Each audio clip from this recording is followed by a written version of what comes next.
is the perfect way to go about it. But the way that I kept that pressure at bay was... Assalamu alaikum everyone, and welcome back to another episode of the Premed Podcast. I am Javeria Batul, currently a first year MBBS student at Medical College and currently an intern at MedAngle Premed as well. We're excited to welcome you guys to the next episode of our ongoing series, Decoding the MDCAT. And today our topic of discussion will be something that hits close to home for a lot of medical aspirants throughout Pakistan, and a topic that is not commonly discussed among students: mental health. As you all know, the MDCAT is a nationwide exam that is conducted for all aspiring medical and dental students, and the stress and the pressure during this time is at its peak. So today we're going to be discussing this topic, talking about methods of how you can overcome the stress and the burden and the pressure you feel during this whole entire MDCAT journey. So today we're going to be joined by my really good friend and a batchmate who's also gone through this whole process herself and has come out victorious since she is now in a medical college as well. My friend Rania Liaquat here. Rania, please introduce yourself. Thank you so much, Javeria. My name is Rania Liaquat.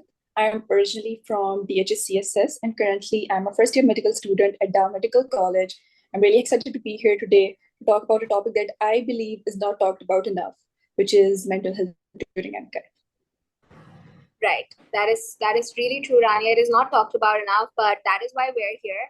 We've done multiple podcasts on this channel, on our Premed Podcast, which talk about the syllabus, the exam pattern, different exams. But this is an equally important topic because your health comes first. Your health comes first. Your mental health comes first. So we're gonna jump right into it. And Rania, let's start off by discussing your own experience with the MDCAT. How did you manage the immense pressure that comes with preparing for such a high stakes exam? Yeah. So preparing for MCAT was definitely one of the toughest challenges I faced.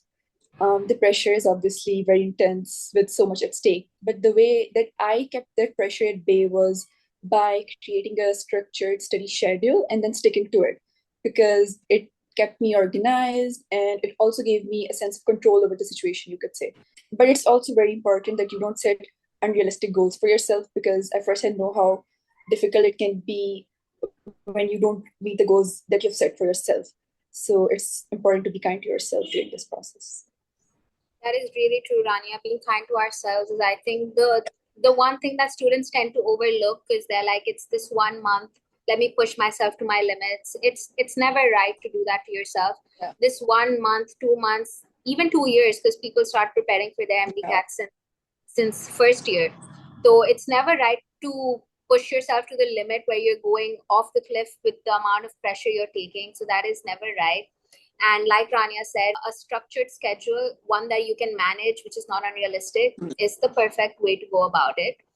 Now, Rania, let's also talk about the steps that you took to manage your mental health and stress and well-being during this time. What were some things that you personally did? So one thing that I did to keep myself sane during this entire process was connecting with people who were in the same situation as me, because there's nobody you can relate to more than them.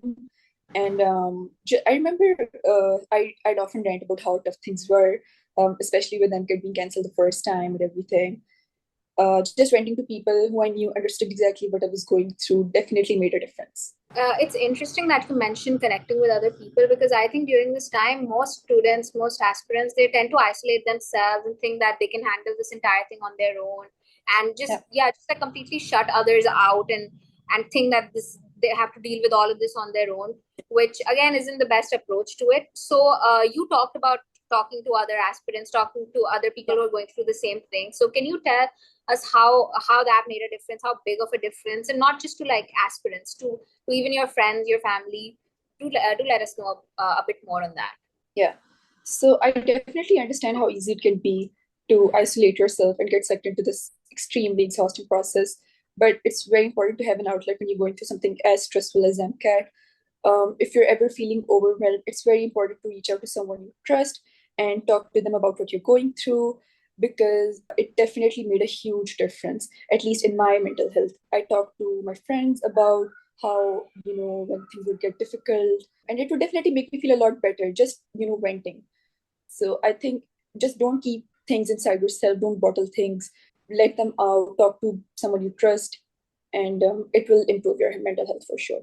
That is true, Rania. That is really true. And it is a really valuable point because I think a lot of us underestimate the power of simply sharing our worries with Yeah. others. You sit down with someone at night with your parents, at night you go on a call with a friend and just tell them about your day, how things were. It really makes a difference. Okay, so that is more about how others can help you because you're sharing your with them. Let's talk about how you help yourself. Self-care is again equally as important as you getting help from outside or getting help from others. So what were some things that you did take care of yourself as self-care? So what I used to do was at the end of each day, I take some time out just for myself, in which I do something that I enjoy. What I personally used to do was I read some of my favorite books. In this way, I wouldn't be tempted to finish the entire thing because I already know what's going to happen, and it would also take my mind off of MCAT for a little while and help me relax. So I feel like just doing something that you enjoy is also very important. That is true. That is true. Along with reading books, I think people who have like hobbies, don't give up on your hobbies during Yeah. that, because once you enter med school, it's like you have to give up on everything because of the immense study routines that you have. Over here you're managing your own study routine. You've still not stepped into the whirlwind that med school is in itself. So when you have the time, try to make the most of it. Try to spend time with your family, go out for a bit, do painting, do your art. Do what you enjoy. Yeah, read books like Rania said. If you're a bookworm, Like watch a movie or just exactly. some Yeah, comforting just show. try to have fun. Just try to have fun as well. I get that this paper will decide your future, but but you can't be studying 24 hours of the entire day. Yeah. So if, as far as like Rani had mentioned in the start, you're having a study schedule in place, you're gonna have time for everything. You're gonna make time for everything, and you're not gonna be overburdened by the end either, because things aren't gonna accumulate for you. Yeah. Right. So I think we've discussed a lot of strategies here where how you could help yourself and how you shouldn't be getting burdened by the stress or pressure that this exam brings, by little like self-care methods, or by sharing your thoughts with someone at the end of the day. Stay in contact with others. Don't try to isolate yourself.